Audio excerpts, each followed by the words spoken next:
हमको समझ में नहीं आ रही, इसलिए बोल पड़ी।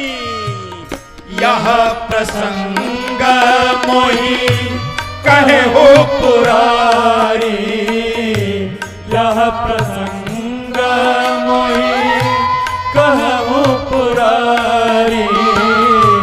मुनि मन मोह आचरज भारी, मुनि मन मोह आचरज भारी। नारद श्राप दीन एक बारा, नारद श्राप दीन एक बारा। एक बार नारद जी ने श्राप दिया था, पार्वती जी उखड़ कर खड़ी हो गई। अरे कभी तो ठीक बात बताया करो, नारद विष्णु के भक्त हैं और ज्ञानी हैं, वो क्यों श्राप देंगे? अपराध हुआ होगा तो भगवान से हुआ होगा, मेरे गुरुदेव से अपराध नहीं हो सकता है।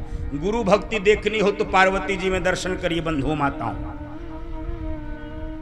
पार्वती जी के भीतर गुरु भक्ति देखिए। अपराध हुआ होगा तो भगवान से हुआ होगा। का अपराध रमापति कीन्हा, मेरे गुरुदेव अपराध नहीं कर सकते, मेरे गुरुदेव अपराध नहीं कर सकते।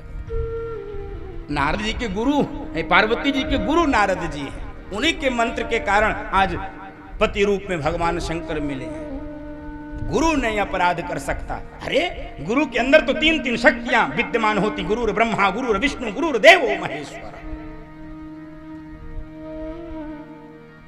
गुरु तो सर्वोच्च सत्ता होती, सुप्रीम पावर। गुरु तो सर्वोच्च सत्ता होती है, गुरु से अपराध नहीं हो सकता। अपराध हुआ होगा तो भगवान से। अरे गुरु में तो वो शक्ति होती है जो शिष्य के प्राण भी बचा लेती है, काल को वापस कर देती है, वो क्षमता गुरु में होती है। बड़ा प्रसिद्ध प्रसंग है, आपने सुना होगा यदा कदा। गुरु के अंदर वो शक्ति होती है जो काल को वापस कर देती है। छत्रपति शिवाजी के गुरु का नाम आपको पता है? छत्रपति शिवाजी के गुरु का नाम था रामदास स्वामी, जिनको हम लोग समर्थ गुरु रामदास कहते हैं। समर्थ गुरु रामदास। समर्थ उनका नाम नहीं था बंधु माताओं, समर्थ उनकी पदवी थी। नाम उनका रामदास स्वामी था, रामदास स्वामी। एक बार काशी वाराणसी में अपने साथ एक ब्रह्मचारी बालक को लेकर आए काशी विश्वनाथ भगवान का दर्शन करने, गंगा स्नान करने। बंधु माताओं, गंभीर प्रसंग है, गुरु की महिमा का प्रसंग है। गुरु की क्या अवस्था होती है, उसकी क्षमता क्या होती है। और ब्रह्मचारी को लेकर काशी पहुंच गए। अपने शिष्य से कहा कि जाओ ऐ ब्रह्मचारी, काशी में पंडित गंगाधर भट्ट नाम के महान ज्योतिषी रहते हैं, उनसे भिक्षा लेकर आओ। और काशी में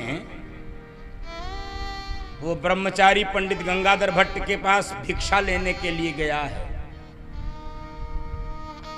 ब्रह्मचारी को भिक्षा तो दे दिया गंगाधर भट्ट ने, लेकिन जब ब्रह्मचारी जाने लगा तो पंडित गंगाधर भट्ट ने कहा, ब्रह्मचारी भिक्षा तो ले जा, लेकिन तेरी माथे पर मार्केस की रेखाएं देख रहा हूं, आज शाम 4 बजे तेरी मृत्यु हो जाएगी। आज शाम 4 बजे तेरी मृत्यु हो जाएगी। अब ब्रह्मचारी रोता रोता आया, भागता हुआ गुरुजी के चरणों में गिरकर रोने लगा। अरे गुरुजी ने कहा, रो क्यों रहे हो, भिक्षा नहीं मिली क्या? गुरुजी भिक्षा तो मिली है, उपहार भी मिला है साथ में। उपहार? कहे हाँ, किस चीज का? 4 बजे मेरी मृत्यु हो जाएगी।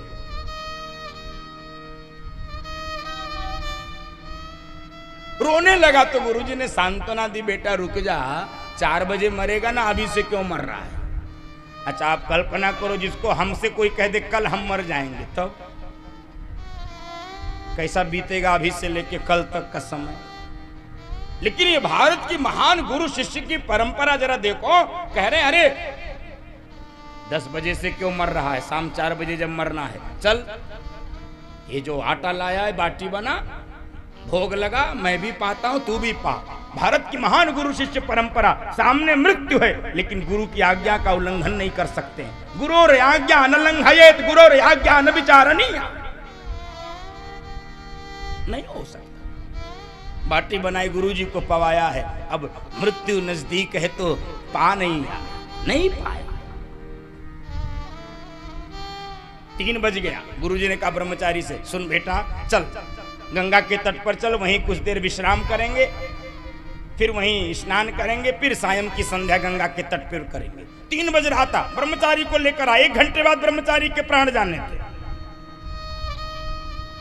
और लेट गए गंगा के तट पर। लेट कहने लगे बेटा तू तो जान ही रहा, वृद्ध हो गया हूं, इतनी लंबी यात्रा करके आ रहा हूं, मेरे पांव में दर्द हो रहे हैं, मेरे चरण दबा, मेरे पांव दबा। ब्रह्मचारी गुरुजी के चरण दबाने लगा।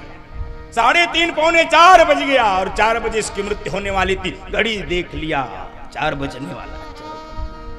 बड़ी तेज चरण दबाने लगा, इसको लगा अब आया का, अब जाएंगे, अब 4 बज गया। बंधु बड़ी तेज चरण दबा रहा था, आंखों से आंसू गिर रहे थे, आंसू गिर रहे।